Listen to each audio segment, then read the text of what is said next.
Bien, estamos viendo esta serie, El planeta en llamas, y esta noche nos toca ver sobre llamas agresivas. Yo creo que todos en algún momento hemos podido expectar o ver, ¿no?, a través de los noticieros o a través del internet, cómo los incendios forestales arrasan todo lo que encuentran a su paso, ¿verdad? Y hay lugares donde han arrasado no solamente campos, no solamente han destruido vidas de los animales, las plantas, los animales, también han llegado hasta ciudades y han destruido todo lo que han encontrado a su paso. Inclusive ha habido bomberos que han muerto en medio de todo ese fuego infernal.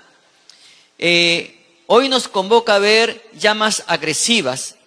Y dentro de la humanidad podemos ver diferentes tipos de llamas agresivas. Así como las llamas que nosotros conocemos arrasan y destruyen, también en la conducta del ser humano se puede comparar como las llamas.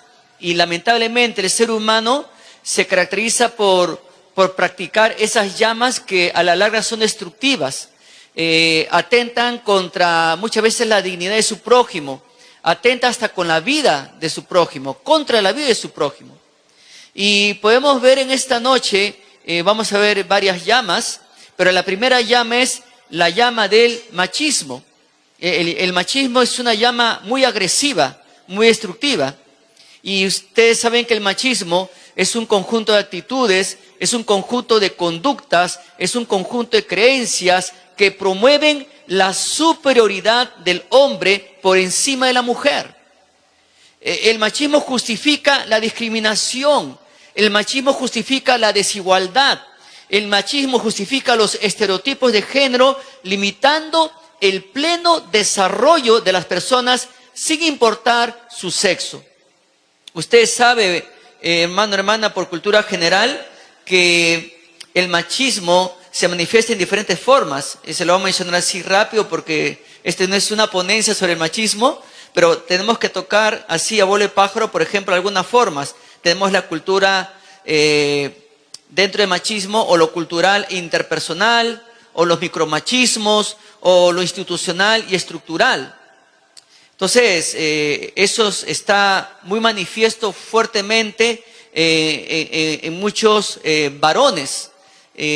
Luego vamos a ver, digamos, el lado espiritual. Pero el machismo en el Perú. En el Perú, el machismo es una estructura social arraigada que normaliza los estereotipos de género y perpetúa la desigualdad. O sea, ni siquiera lo reduce, sino que lo perpetúa, lo agranda.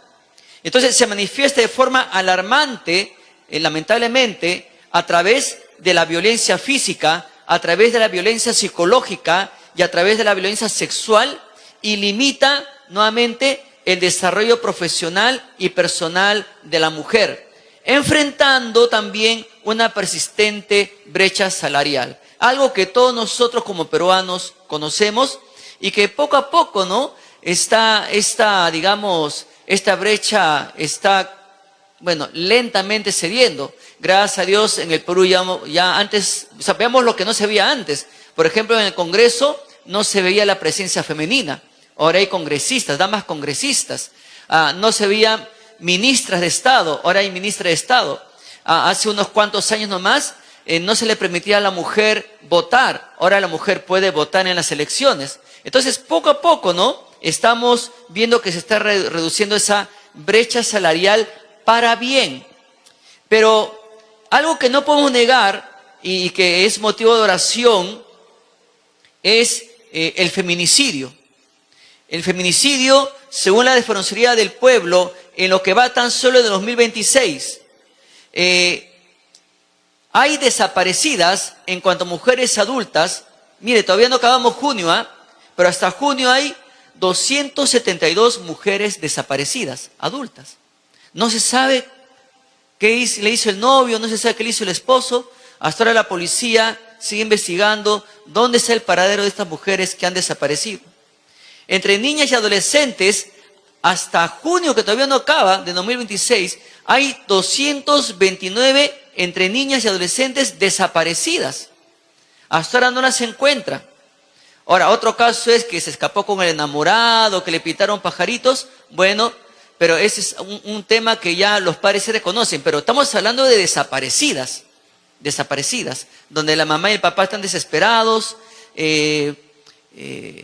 Bueno, Dios quiere que estén bien y con vida. Pero también ya hay 5 mujeres muertas en lo que va del 2026. Hay 5 tentativas de homicidio en lo que va del 2026. Mis hermanos, este es motivo de oración. No podemos pasar por alto estas circunstancias en la cual nosotros somos testigos de lo que nos enteramos a través de los noticieros. Esto implica doblar nuestras rodillas y clamar al Señor con lágrimas. Otro caso aparte del feminicidio son las agresiones. Y según el Instituto Nacional de Estadística e Informática, 52 de cada 100 mujeres entre 15 y 49 años fueron alguna vez víctimas de violencia por parte de su esposo o compañero. El Perú ha registrado más de 176,000 casos y denuncias por violencia contra la mujer durante el año 2025. Note usted, 176,000 casos y denuncias. Mis hermanos, esto tiene que estremecer nuestro corazón. En lo que va de 2026, repito, todavía no acaba junio, pero en lo que va de 2026, hasta ahora se han registrado 42,000 casos de violencia contra la mujer. La gran pregunta es, ¿Dios lo diseñó así? ¿Realmente Dios lo diseñó así? Que existe el machismo y que se actúe contra la mujer. ¿Así lo diseñó Dios? Mis hermanos, mis hermanas y personas que nos visitan esta noche, Dios no ha diseñado jamás de esta manera la relación entre hombre y mujer. Busque por favor Génesis capítulo 2, versículo 18. Voy a tratar de ser lo más acelerado posible, porque recién estamos en la primera llama, ¿ya? Entonces, Génesis capítulo 2, versículo 18. Génesis, exacto. Génesis capítulo 2, versículo 18.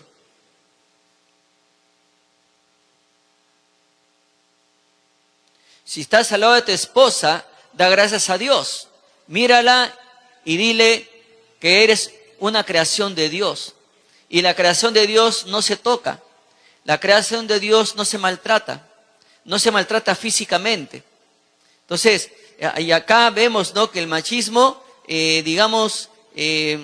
empuja al hombre o induce al hombre a agredir a la mujer físicamente, ¿no? Y otros detalles que hemos visto en esta noche. Pero Génesis capítulo 2, versículo 18, dice así la palabra de Dios. Y dijo Jehová Dios, no es bueno que el hombre esté solo, le haré ayuda idónea para él.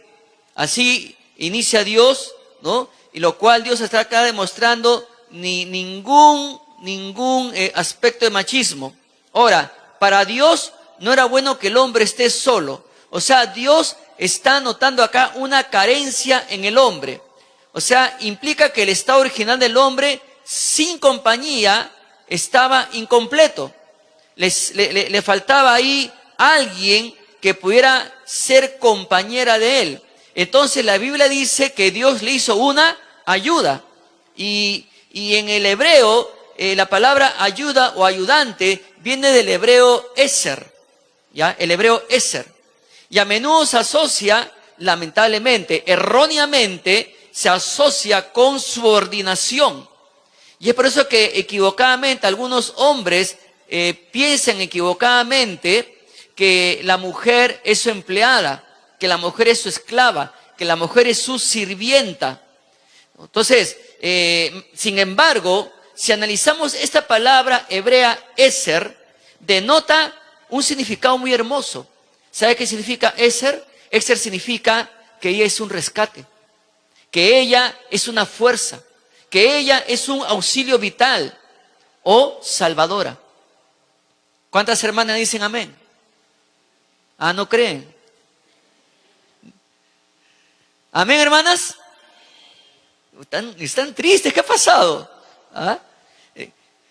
A ver, les repito, es Eser, la palabra hebrea, hermanas, porque Dios dice que no es bueno que el hombre esté solo, ¿no? Dios le hace una ayuda. Y ayuda, hermanas, ayuda o ayudante, viene de la palabra hebrea Eser, y Eser significa rescate, fuerza, auxilio vital o salvador. O sea, la mujer fue creada para rescate, para fuerza, para auxilio vital, para salvador del hombre. Por eso es ayuda idónea. Amén. Amén, hermanas. Ahora, vamos a analizar esto. Dios le entregó una ayuda. Y sabemos que ayuda es auxilio, fuerza, rescate. Pero idónea, viene una palabra hebrea kenegdo. O sea, es un término compuesto que significa literalmente como frente a él o frente a su rostro. Ahora, hay que reconocer a los esposos. Los esposos. Y esto muchas veces lo he escuchado en pastores ya de años con experiencia en el matrimonio, con experiencia pastoral, y muchas veces los pastores longevos, ¿no? Ellos dicen, tú puedes pintarte como tú quieras, pero la única que te va a hacer frente, la única que te va a decir realmente cómo eres tú, es tu esposa. Tu esposa. Tú te puedes presentar como el poeta, como lo que tú quieras, tú te puedes decorar, ornamentar como tú quieras, pero la única que te va a decir quién eres realmente es la esposa. La esposa. De repente, el hombre en su empresa se presenta como un muy caballero, muy atento, y en la casa es agresivo, abusivo, peleandero, golpea a la esposa, la tiene sumida, humillada, sumida en el dolor permanente, en constante humillación, y la golpea, pero en el trabajo es un caballero. Y un día la esposa le hace frente, ¿no? Tú allá eres así y acá eres así. Entonces, acá el Señor, por eso le llama ayuda idónea. ¿Por qué? Porque realmente esto transmite la idea de un complemento exacto, un complemento perfecto, un reflejo o un igual. Implica que existe correspondencia, implica que existe simetría, alguien que está a la misma altura, ni por encima ni por debajo. Y eso es lo que el hombre no quiere entender por su misma naturaleza pecaminosa. Es por eso que el hombre se deja llevar por su machismo extremo bajo esa guía pecaminosa que lo lleva a maltratar a la mujer, a su cónyuge o a su conviviente, ¿no? Lamentablemente en el Perú hay mucha realidad de muchas parejas que viven juntas, pero no han pasado por el matrimonio, simplemente conviven. Y a pesar que son convivientes, igual maltratan a sus cónyuges. Entonces el hombre debe entender que la mujer ante los ojos de Dios no es menos. Ante los ojos de Dios, la mujer es su igual, es su compañera de vida, es la creación de Dios que está a la misma altura del hombre. Y el hombre no debe atreverse a tocar, golpear a la mujer, no puede atreverse a golpear a la creación de Dios. En una oportunidad, un joven hace años vino a pedir acá consejo y bueno, lo llevé a un hermano creyente, abogado, y le digo al hermano, ¿qué puedo hacer? ¿No? Porque él ve que todos los días su papá le agarra patas a su mamá, puñetazos, la humilla delante de todos sus hermanos, y él no puede hacer nada porque en el colegio le han enseñado, honra a tu padre y a tu madre, ¿no? Y ese hermano abogado le dijo, está bien, es muy bien lo que dice Dios en su palabra, honra a tu padre y a tu madre. Pero también Dios ha puesto autoridades, Dios ha puesto leyes para que tu madre tenga sus derechos y sus derechos sean respetados. Igual, tu papá tiene sus derechos y sus derechos deben ser respetados.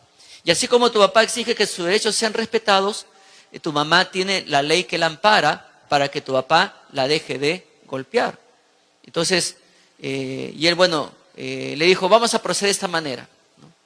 Pero, y si hago una denuncia, ¿estaría deshonrando a mi padre? No, porque tú estás apelando a la ley.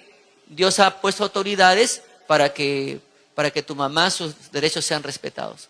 Bueno, y hicieron la denuncia, fueron a la comisaría, y de ahí nunca más su padre volvió a tocar a su madre.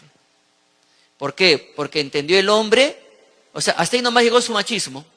Entendió el hombre que su esposa tenía protección bajo la ley. Dios ha puesto autoridades, y las autoridades no están de adorno. Las autoridades están para hacer respetar nuestros derechos y no para que nosotros no seamos pues humillados y maltratados en todas las formas, físicamente, psicológicamente, etc. Entonces, el concepto integral de Ezer Kenegdo revela que la mujer no fue creada como una asistente subordinada, sino como una compañera fuerte, una compañera indispensable, como su igual. Sin esta contraparte, la labor y existencia del ser humano no habrían alcanzado su plenitud ni su propósito. Ahora busquemos Génesis capítulo 2, versículo 21 al 24. Génesis capítulo 2, versículo 21 al 24. ¿Estamos todos juntos? ¿Sí? Bien, amén, eso es lo importante. Dice acá la palabra de Dios. Entonces Jehová, repito, capítulo 2 de Génesis, versículo 21. Entonces Jehová Dios hizo caer sueño profundo sobre Adán. Y mientras éste dormía, tomó una de sus costillas y cerró la carne en su lugar. Y de la costilla que Jehová Dios tomó del hombre, hizo una mujer y la trajo al hombre. Y dijo entonces Adán, este es ahora hueso de mis huesos y carne de mi carne. Esta será llamada varona, porque del varón fue tomada. Por tanto dejará el hombre a su padre. Ya estoy inculcando el divorcio, ¿no? ¿Ya? A ver, por tanto dejará el hombre a su padre y a su madre, y se unirá a su mujer, y serán una sola carne, ¿no? Bueno, ahí después habla el 25 en el estado de inocencia que se encontraban ellos. Pero lo primero que nos dice acá Dios es que Él hizo una mujer, ¿no? Y en el hebreo, esta palabra hizo, viene del hebreo vayiben. Y vayiben significa y edificó o construyó. O sea, viene de la raíz banaj. O sea, esta palabrita se diferencia en versículo 7, donde se dice que Dios formó. Ya es una palabra yazar, que dice que formó al hombre del polvo, como un alfarero moldea una vasija. Así que una palabra asociada a la arquitectura o la construcción sugiere que Dios edificó, o sea, banaj, edificó a la mujer con mucho cuidado, con mucha ternura, con diseño y propósito. Dios no se equivoca en su creación. Pero luego dice que Dios tomó del costado del hombre. O sea, se traduce esto como costilla o costado. Pero este es uno de los términos más debatidos. Y justo el pastor Fernando, que es experto en hebreo, él en una oportunidad me mencionó una palabra que no va asociada a costilla, ¿no? Pero sí habla de un lado del hombre, o sea, de la parte lateral, ¿no? Es por eso que hasta ahora hay bastante discusión entre los expertos, ¿no? Que costilla no podrá ser la palabra adecuada. Pero acá sugieren que se debe traducir como costado o la parte lateral de Adán. Esto implica algo muy bello, muy importante, que Eva fue tomada de su flanco, simbolizando que no fue creada superior, o sea, cabeza, ni inferior, pies, sino que ella fue creada al lado para ser su compañera y par. Qué hermoso detalle. Y Dios profundiza acá la palabra mujer. Mujer es ashaj, ¿no? Y este es el primer uso de la palabra. Como se lee en el Génesis 2:22, Adán reconoce que ella se llama Ishaj, ¿ya? Porque fue sacada de Ish, o sea, de varón, del hombre. Entonces, en hebreo ambas palabras tienen una etimología similar, lo que lingüísticamente, ¿qué resalta? Esta palabra resalta la igualdad de naturaleza, la igualdad en esencia, la igualdad en dignidad entre el hombre y la mujer. Entonces, ¿qué va a hacer Dios? Dice que la trajo a Adán. Y esta acción muestra a Dios como el agente activo en la presentación de la mujer al hombre. No fue Adán quien la encontró. ¿Verdad? Tú eres Eva. No. Dios la trajo a Adán. Dios la trajo a Adán. Dios trajo la mujer al hombre. ¿Ya? Entonces, y ahí Dios instituye el primer matrimonio. Pero, ¿qué implicaciones encontramos acá? ¿Qué implicaciones teológicas encontramos aquí? Encontramos acá la igualdad y la unidad entre el hombre y la mujer. O sea, no podemos negar bíblicamente esa igualdad y unidad entre la palabra ish, que significa varón, y la palabra ishach, que enseñan que el hombre y la mujer comparten la misma naturaleza y la misma esencia humana.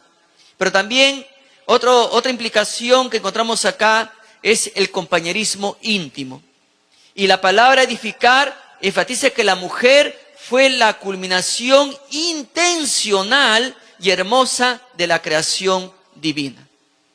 Mis hermanos, lamentablemente en este mundo encontramos que en muchos lugares, nosotros como peruanos no somos ajenos, encontramos la presencia del machismo. Esta llama destructiva, esta llama agresiva. ¿Y por qué? ¿Por qué es así? Bueno, por la naturaleza pecaminosa del hombre. La naturaleza pecaminosa del hombre no le permite aceptar, en la mayoría de los casos, que su compañera es su igual. Por eso vemos casos de abuso contra la mujer, vemos casos de asesinatos, vemos violaciones. No hay ese respeto santo que espera Dios del hombre hacia la mujer. Entonces, esta llama agresiva solo la puede pagar Jesucristo. Jesucristo es el único que puede apagar esta llama agresiva, porque el Señor tiene el poder para transformar la vida de toda persona cuando cree en Él. Jesucristo es el que tiene el poder de transformar la vida de toda persona que es agresiva contra su cónyuge, porque Jesucristo es el que puede transformar ese corazón de piedra en corazón de carne. ¿Usted lo cree? Mis hermanos, pero esto requiere oración. Esto requiere oración. Hace probablemente 40 años atrás, en un trabajo, conocí a un joven profesional, no voy a decir su nombre por ética, pero sí un excelente economista, y le presenté el Evangelio y le dije, tu enamorada es creación de Dios. Tú no puedes golpearla, tú no puedes tocarla. Tú al tocarla estás dañando la creación divina. Y él me dijo así, no, yo soy Dios, me dijo él. Yo soy Dios. Y yo tengo el poder para decidir si la golpeo o la dejo golpear. Porque soy Dios, decía él. Ese Dios que tú me presentas, que tú dices que está en la Biblia y que gobierna todo, bueno, a mí no me puede gobernar, porque yo soy Dios. La Biblia dice que la oración eficaz del justo puede mucho, ¿verdad? Y comenzó a orar por ese muchacho. Comenzó a orar. Y un día me quedé en la oficina trabajando. Usualmente salíamos a las 5 de la tarde. Pero ese día Dios puso en mi corazón quedarme a trabajar, a avanzar. ¿No? Y eran las 7 de la noche. Y en eso recibo una llamada. Y era él. Y él me decía, ¿te acuerdas que yo te dije que yo soy Dios? Y que si yo decido no golpearla porque soy perfecto, no la golpearé más. Pero hoy la golpeé. Le tiré un puñete en la cara. Y cuando ella volteó a mirarme, me miró con tanto odio, con tanta decepción, que tuve miedo, porque jamás me miró así. Yo le pedí perdón, pero no me creía. Y su mirada seguía así, llena de odio. Tengo miedo porque ahora me he dado cuenta que no tengo el poder para hacerlo. No tengo el poder para cambiar. Ahora entiendo lo que tú me decías, que solamente algo sobrenatural puede transformar mi vida. Necesito a Jesús. Y en ese momento acordamos encontrarnos. En esa época el Congreso no tenía rejas como tiene ahora. Y nos sentamos en una de las bancas en el Parque del Congreso de la República. Y ahí, con mi Biblia, y ahí, ante la mira de los policías, yo solamente estaba enfocado en que él sea salvo, que entienda que por causa de su pecado él estaba comportándose de esa manera, que por causa de su pecado estaba condenado a irse al infierno, y que el único que lo podía librar de esa tragedia que está impregnada en su alma, en su corazón, esa violencia, ese machismo, el único que podía librarlo de eso era Jesucristo. Y era importante que él lo entendiera. Y él, gracias a Dios, lo entendió.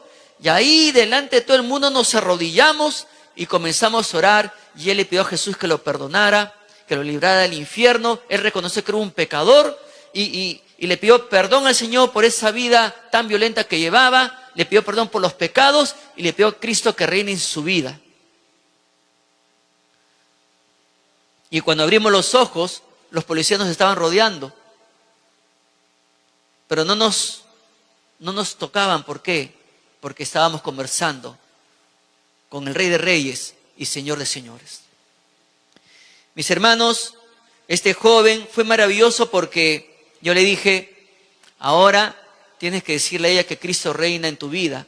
Pero yo te digo algo, no te va a creer. Entonces, a partir de ahora tienes que dejar que Cristo guíe tu vida, tienes que crecer, tienes que congregarte. Y le di la dirección de aquí. Y el día domingo llegó él aquí con su enamorada y la hermana, porque la hermana no tenía confianza en él, porque era muy agresivo. Y esa mañana, cuando el pastor de ese entonces comenzó a predicar, al momento de la invitación, su enamorada de este joven y su hermana vinieron aquí, se arrodillaron y luego pidieron que alguien las llevara a los pies de Cristo. El siguiente domingo vino él con su enamorada, con la hermana de su enamorada y con los padres, porque los padres sabían que él era un abusivo, para ver si era cierto. Y esa mañana sus padres aceptaron al Señor. Al siguiente domingo vino él, la enamorada, la hermana, los padres y los tíos, porque querían ver si era cierto. Y los tíos aceptaron al Señor. Gloria a Dios por eso. Porque Jesucristo es el único que puede cambiar un corazón violento.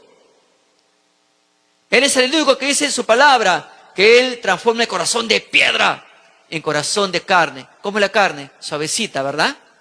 ¿No? Y eso solamente lo hace Dios. Amén. Mis hermanos, probablemente usted conoce a alguien, o probablemente usted nos está visitando en esta noche y usted no lo conocemos, no sabemos quién será, pero de repente usted es una persona violenta o viene de un hogar donde reinaba mucho la violencia. Pero sea que seas violento o sea que seas testigo de la violencia dentro de tu casa, bueno, ¿estás cansado de ser el maltratador de siempre? ¿Estás cansado de ser el abusivo de siempre? ¿Estás cansado de ser el agresor de siempre y anhelas que algo sobrenatural cambie tu vida? Déjame decirte, solamente tienes que creer en el Señor Jesús y Él apagará ese fuego agresivo del machismo que está impregnado en tu alma. Y si es un familiar tuyo, puede ser tu papá, ¿no? O puede ser tu esposa, puede ser tu mamá que tú ves que es agresiva, o tu papá que es agresivo, o tu esposa es agresiva. El único que puede transformarla es Jesucristo. Jesús dijo, venid a mí, todos los que estáis trabajados, todos los que estáis cargados, y yo os haré descansar. Llevad mi yugo sobre vosotros y aprended de mí, que soy manso y humilde de corazón, y hallaréis ¿qué? Descanso para vuestras almas, porque mi yugo es fácil y ligera mi alma. Amén, hermanos. El Rey de Reyes es el único que puede transformar la vida de una persona. La otra llama es el feminismo radical. En ese momento hemos visto el machismo agresivo, ¿verdad? Es una llama. Y la otra llama es el feminismo radical. Y el feminismo radical es una corriente del movimiento feminista que sostiene que la raíz de la desigualdad es el patriarcado. Y su nombre proviene del latín radix, que es raíz, ya que busca eliminar de raíz el sistema de opresión hacia la mujer, en lugar de limitarse a buscar reformas legales superficiales.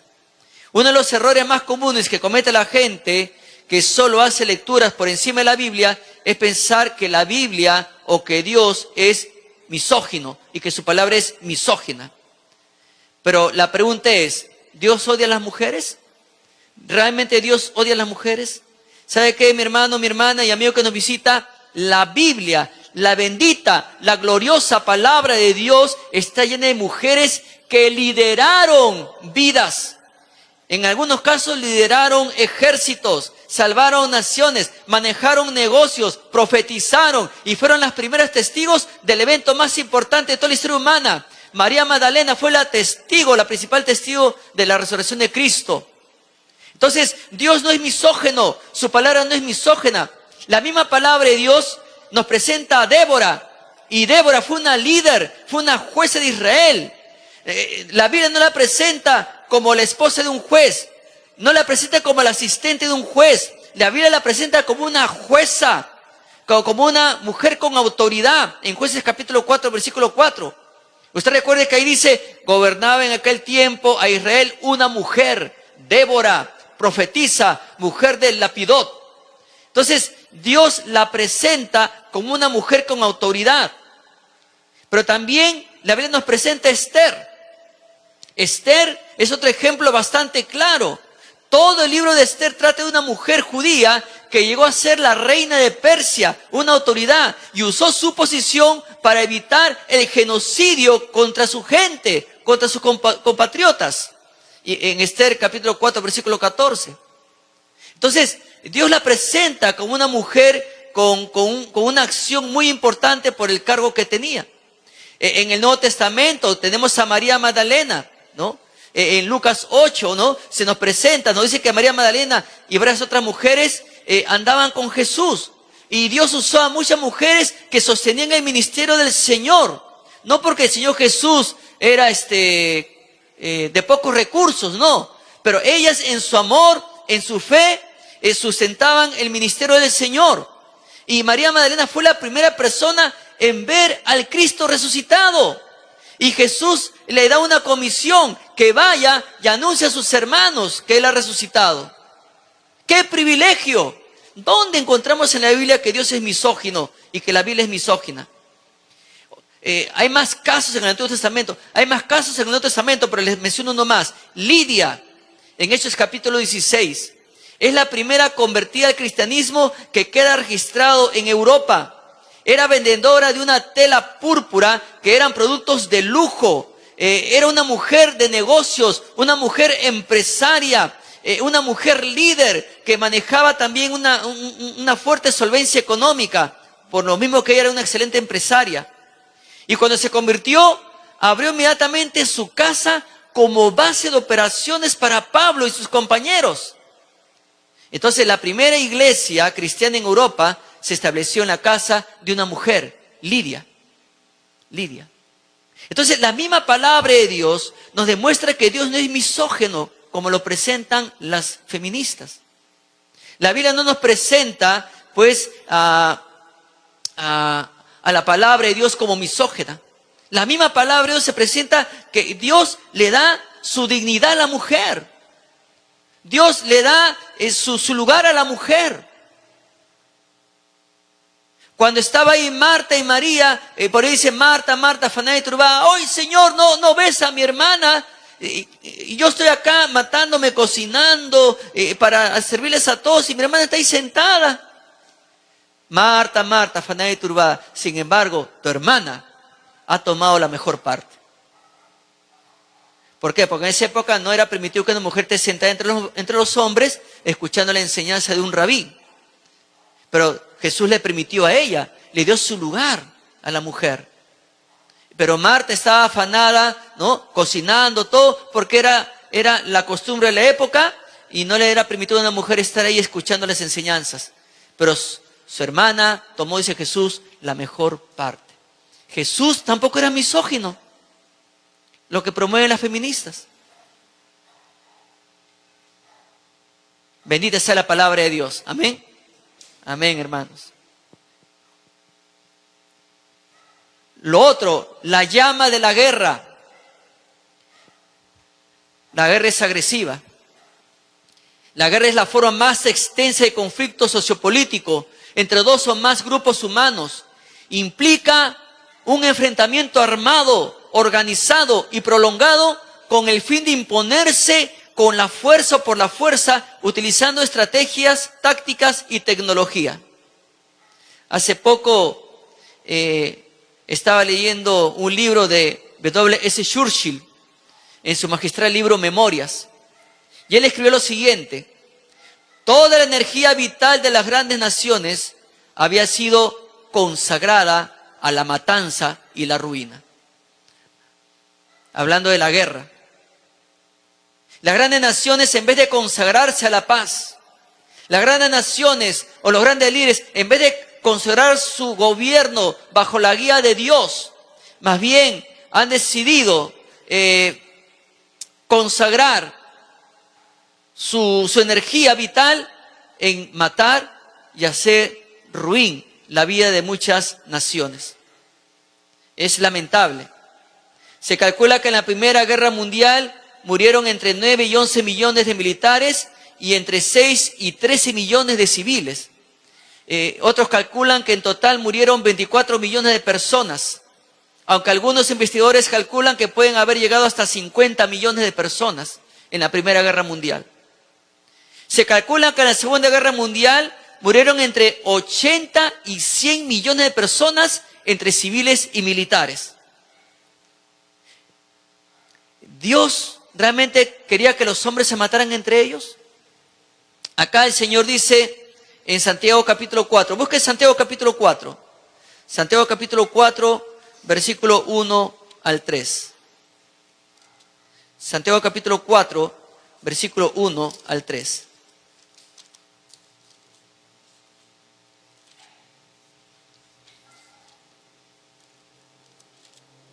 Santiago capítulo 4, versículo 1 al 3. ¿Lo encontraron? Bien, dice así la palabra de Dios. ¿De dónde vienen las guerras y los pleitos entre vosotros? ¿No son de vuestras concupiscencias, las cuales combaten vuestros miembros? Codiciáis y no tenéis, matáis y ardéis de envidia y no podéis alcanzar, combatís y guerreáis y no tenéis lo que deseáis porque no pedís. Pedís y no recibís porque pedís mal para gastar en vuestros deleites. Pero quisiera por favor que presten atención cómo le presenta la Nueva Traducción Viviente. Dice así: ¿qué es lo que causa las disputas y las peleas entre ustedes? ¿Acaso no surgen de los malos deseos que combaten en su interior? Desean lo que no tienen, entonces traman y hasta matan para conseguirlo. Envidian lo que otros tienen, pero no pueden obtenerlo, por eso luchan y les hacen la guerra para quitárselo. Sin embargo, no tienen lo que desean porque no se lo piden a Dios. Aun cuando se lo piden, tampoco lo reciben porque lo piden con malas intenciones. Desean solamente lo que les dará placer. Mis hermanos, cuando uno analiza las intenciones de los gobernantes, unos quieren hacerle guerra a otro país porque quieren apropiarse de su terreno, de su territorio, quitarle un tramo, kilómetros, la cosa que quieren, eso como sea, y otros por otras razones. Y quieren, pero no están pensando en las consecuencias que pueden traer. No les interesa si un misil puede destruir toda una ciudad y que van a quedar niños huérfanos o viudas o viudos, que muchos niños van a dejar de estudiar, jóvenes van a ver su universidad destruida, personas no van a encontrar auxilio porque van a ver su hospital destruido, no va a haber agua. ¿Por qué? Por los bombardeos. Entonces la situación es grave y nosotros en este tiempo somos testigos de las consecuencias de las guerras que hay en diferentes partes del mundo. Entonces podemos ver que las llamas de la guerra se inician en el corazón del hombre. Toda guerra se inicia en el corazón del hombre.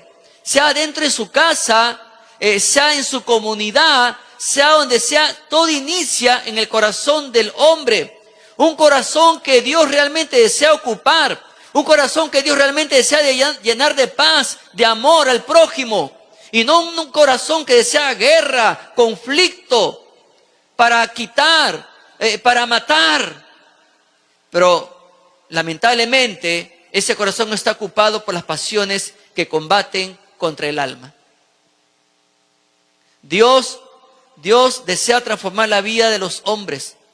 Y es por eso que la Biblia nos invita, hermanos, a orar por los gobernantes, por las autoridades, porque ellos son los que toman decisiones, ya sea para el bien interno del país o el bien externo, porque nos relacionamos con otras naciones. Y las decisiones que tomen son vitales, son importantes, pero nosotros como iglesia tenemos que orar para que no se enciendan las llamas de la guerra, porque trae consecuencias. Hace poco hemos vivido una tensión contra nuestros hermanos colombianos por un problema fronterizo ahí en el río. Lo que pasa es que el río, por la sequía, se han cogido un poco su ancho, pero ese río que ha quedado está a favor de Perú y está en su territorio. Y ahí comienza el asunto. Entonces, había una tensión, pero gracias a Dios que el asunto se está aclarando, los diplomáticos están viendo, con el fin de que las cosas se lleven con tranquilidad. Por otra parte, Perú está renovando sus fuerzas militares. ¿Para qué? Para prevenir una invasión o un atentado contra nuestro territorio. Entonces, estamos, no solamente en Perú, sino en todas partes del mundo hay tensión. Hay tensión. Otra llama es la llama del terrorismo. El terrorismo es el uso sistemático e ilegítimo de la violencia o la amenaza de usarla contra civiles o instituciones. Y su objetivo principal es infundir terror, coaccionar a gobiernos, coaccionar a sociedades e imponer una agenda política, ideológica o religiosa a través del terror. Y nosotros sabemos que hay tipos de terrorismo, hay el internacional, el nacional o interno que nosotros hemos vivido en la década del 80, el narcoterrorismo. Pero ¿saben qué, hermanos y amigos? Desde el año 1970 han fallecido hasta ahora, en el año 2026, en total sumado, han fallecido 300.000 personas en todo el mundo por causa del terrorismo. Estamos solamente por el terrorismo. No estamos hablando de las guerras, no estamos hablando del machismo, ni del feminismo, ¿no? Porque también hay mujeres que matan. ¿Ya? Dentro del feminismo, ¿no? En todas sus ramas hay mujeres que matan también. No solamente los hombres, hay mujeres que matan. Entonces, desde 1970 han fallecido 300.000 personas en todo el mundo por causa del terrorismo. Y lo que a mí me sorprende de manera personal es que los que están siendo presas del terrorismo tienen un pensamiento invertido. Mientras más matan, se sienten bien. Mientras más matan dentro del terrorismo, se sienten héroes. Pero el Señor dice algo. Busque Isaías capítulo 5, versículo 20. Isaías capítulo 5, versículo 20. Isaías capítulo 5, versículo 20.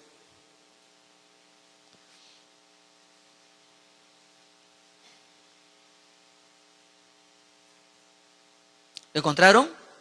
Dice así la palabra de Dios. Isaías capítulo 5, versículo 20. Dice: ay de los que a lo malo dicen bueno, y a lo bueno malo, que hacen de la luz tinieblas y de las tinieblas luz, que ponen lo amargo por dulce y lo dulce por amargo. Y es triste cuando uno escucha a las personas que están sumergidas en el terrorismo, cómo hacen sus vivas, cómo gritan sus creencias y cuyo objetivo es matar a todos los que no piensan como ellos. Y les lanzan sus dinamitas, sus explosivos o sus extorsiones, etc. Están amenazando permanentemente porque no piensan como ellos. Son intolerantes. Y el Señor dice: Ay de los que lo malo dicen bueno. Y ellos están muy cómodos matando. Muy cómodo, como lo que ocurrió en el 2001, si no me equivoco, con el atentado contra las Torres Gemelas, donde murieron más de 4.000 personas y muchos desaparecidos. Y ellos se sienten bien, están convencidos que hicieron muy bien. Acá en el Perú, lamentablemente hemos experimentado en la década del 80 el ataque permanente del terrorismo. Y lamentablemente muchas personas, muchos peruanos, muchos compatriotas perdieron la vida porque no pensaban como ellos querían. Y hacían juicios populares en las plazas. Entonces, vemos situaciones muy tristes, pero Dios dice, hay de los que a lo malo dicen bueno y a lo bueno malo, que hacen de la luz tinieblas y de las tinieblas luz, que ponen lo amargo por dulce y lo dulce por amargo. ¿Sabe lo que dice el Salmo? Dice, Jehová prueba al justo, pero al malo, al que ama la violencia, su alma los aborrece. En el Salmo 11:5. Dios no está contento con el terrorista. No está contento Dios. Y nosotros tenemos que orar para que los terroristas conozcan a Cristo. Tienen un pensamiento muy radical. Tienen un pensamiento que no negocia con otro pensamiento. Y si tú le hablas de Cristo, peor todavía. Tienen el corazón muy endurecido contra Cristo. Y tienes que orar por ellos, por su salvación. Yo entiendo que en estos tiempos nos sentimos indignados cómo el terrorismo se manifiesta en otros lugares y cómo intenta también penetrar acá en el campo político. Pero el Señor dice, apártate del mal y haz el bien, busca la paz y síguela. En el Salmo capítulo 34, versículo 14. ¿Qué debemos hacer como creyentes? Orar para que el Señor reine en el corazón de estas personas y tengan un cambio en sus vidas. Y en vez de estar dinamitando, matando, estén más bien proclamando el Evangelio ahora. Estén ahí, en vez de estar cantando sus vivas, estén cantando al Cristo vivo, alabándole. Porque igual que como vimos al inicio, Dios es un corazón violento, un corazón agresivo, un corazón asesino. Ese corazón duro de piedra, el único que tiene el poder para transformarlo es Dios a través de Jesucristo nuestro Señor. Y es por eso importante que la iglesia doble rodillas. Y yo lo reto, hermano, para que en su hogar usted ore por este país. Este país necesita urgente a Cristo. No hemos visto las llamas de la corrupción, ¿eh? No hemos visto otras llamas que están fuertes acá en el Perú. Pero es motivo para doblar nuestras rodillas. Interceder por este país que necesita a Jesús. Interceder por este país que se está desangrando. Interceder por este país donde el corazón de nuestros compatriotas está desilusionado de la integridad de sus líderes. Y nosotros sabemos que los líderes no son íntegros porque no tienen a Jesús reinando en su corazón. No hay temor de Dios en sus corazones. Por eso que su actuar es bajo el poder de las tinieblas. Porque el príncipe de este mundo es Satanás. Pero la iglesia que ora, hace que el diablo tiemble. Amén. La iglesia que ora hace que el diablo tiemble. La iglesia que ora hace que un país se doblegue ante el Señor Jesús. La iglesia que ora hace que el gobernante venga a los pies de Cristo. Yo recuerdo cuando vi el video de lo que estaba pasando en Colombia años atrás. Así como el Perú soportó la barbarie terrorista, en Colombia soportaron por mucho tiempo la barbarie del narcoterrorismo. Pero la iglesia comenzó a orar. La iglesia comenzó a orar, interceder hasta las lágrimas por su país. Y comenzaron a entregarse a Cristo miles de personas. Y recuerdo que uno de los alcaldes de Colombia, uno de los alcaldes principales, estaba ahí, reconociendo que Jesús era el Rey de Reyes y Señor de Señores, y estaba orando para que Dios siga obrando en el corazón de todos los colombianos, desde la persona más trabajadora hasta el narcoterrorista que estaba dañando a sus compatriotas. Y en esa época muchos de ellos vinieron a los pies de Cristo. En esa época muchos de ellos, cuando vino el avivamiento, entregaron sus armas y su corazón se lo dieron a Jesucristo. Mis hermanos, Dios no ha cambiado, es el mismo. Dios no ha cambiado, es el mismo que puede apagar las llamas de la maldad, las llamas agresivas que están destruyendo naciones, que están destruyendo nuestro país. Él vive, reina, es nuestro Dios, nuestro Padre. Jesucristo es nuestro Rey, nuestro amo y nuestro Señor, y está atento a nuestra oración. ¿Lo crees? Ora con fe. Ora con fe. Ora con fe. Somos los bomberos de Dios, y la oración eficaz del justo puede mucho. Donde hay llamas, la podemos apagar con la oración, pero hay que orar por nuestro país. Estas bancas tienen que estar repletas de almas que probablemente ahorita están a la merced de las tinieblas. Y nosotros debemos estar sentados en el suelo mientras nuestros invitados en las bancas. Iglesia de Palmas Reales, a orar sin cesar por nuestra nación, porque está siendo atacada por las llamas agresivas. Oremos en esta noche. Padre Santo, gracias te damos por tu palabra. Señor, realmente hay llamas agresivas en la cual muchas personas están como esclavas, viviendo a merced de ellas y siendo devoradas por ellas. Y, oh Dios Padre amado, rogamos que tenga misericordia de nuestro país. Rogamos que tenga misericordia de nuestra nación, Padre amado. Te rogamos, Padre, que tú, Señor, nos uses a nosotros para que llevemos tu palabra, el agua viva, para que pueda apagar estas llamas agresivas en el corazón de cada persona que no te conoce, Padre amado. Oh Señor, rogamos para que seamos hijos obedientes, que seamos hijos con un corazón sensible a ver la gran necesidad que hay aquí en nuestro país, Señor. Que tengamos corazones sensibles, Padre, porque hay necesidad de que la gente conozca a Cristo. Hay necesidad que los líderes políticos conozcan a Cristo. Hay necesidad que los presidentes o gobernadores regionales conozcan a Jesús. Los alcaldes, Señor, los regidores, que, Señor, dirigen cada lugar, cada espacio de la patria, Señor, pero están sin Cristo, Padre. Y muchas veces caen en corrupción. Muchas veces caen en tantas llamas, Señor, agresivas y toman decisiones y actúan erróneamente, Señor, y dañan a su comunidad, y dañan, Señor, a la región, dañan al país, Padre Santo. Rogamos, Señor, que tu presencia, Señor, descienda en este país, Señor, a través de la proclamación de tu palabra, a través de tu iglesia, Señor.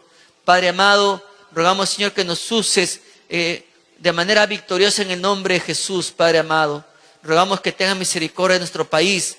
Rogamos, Señor, que el Perú, Señor, cada persona de este país tenga un encuentro personal con el Señor Jesús y su vida sea transformada, Señor, y comiencen a glorificar tu nombre a través de sus vidas, a través de su obediencia, a través de su integridad, Señor, para la gloria y honra tuya.